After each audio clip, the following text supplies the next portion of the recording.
Resources, often seen but not known much about.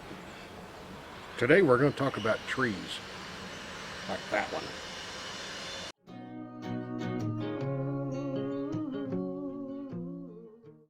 Trees, they're all around us.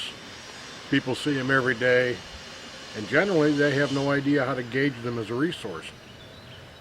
Today I hope to give you a little bit of information to base that on.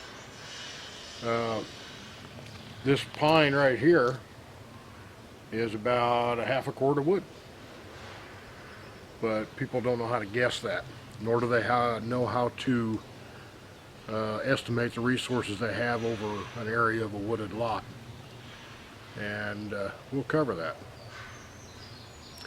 If you take a rope that is 37 feet long, stake it in the ground, and draw a circle with it. That makes a circle that is 74 foot in diameter.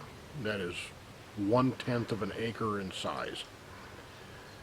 Okay, if you do that in a wooded lot area, you can mark out 1/10 of an acre. You can go through that 1/10 of an acre and measure the trees 4 foot, 4.5 foot off the ground, and get the sizes and the species. If you do that in several random places through your forested land, you can get a fairly good inventory of what the forest is like and what resources you have.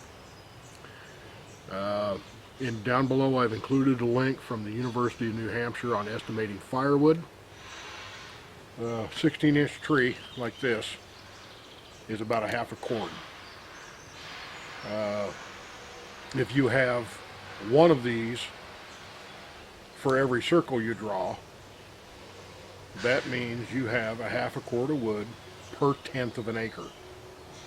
So you can get theoretically 5 cords of wood off of 1 acre. But it also allows you to inventory the species that you have. Train again, but by using that same 37-foot radius circle, you can take a fairly good inventory of the species of trees that you have.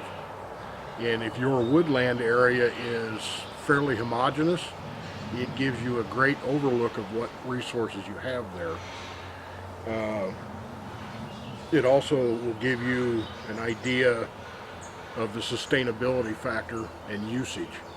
How much can you actually use and still maintain growth rate and forestry management. The little chart up here on the side will tell you that a 22-inch diameter tree at 4 foot is a cord of wood, whereas a 16 is a half a cord, and an 11 is a quarter of a cord. That's based on volume of the wood that's in the tree trunk. And for hardwoods, it also includes the larger branches that come off the main trunk. But not all trees are good for firewood, and not all species are good for firewood. You have a lot of trees like your black walnut. You don't really want to burn that as firewood. It's worth more as a resource to either use or to sell. The same with some of your oaks and some of the hickories. All wood burns, but some are better at it than others and provide more heat than others. Some woods are more valuable as slabs or lumber or using it on a homestead than it is to burn it. By taking a 5 or 6 circle random sample of your woodland, you can establish a fairly good baseline of the resources that you have.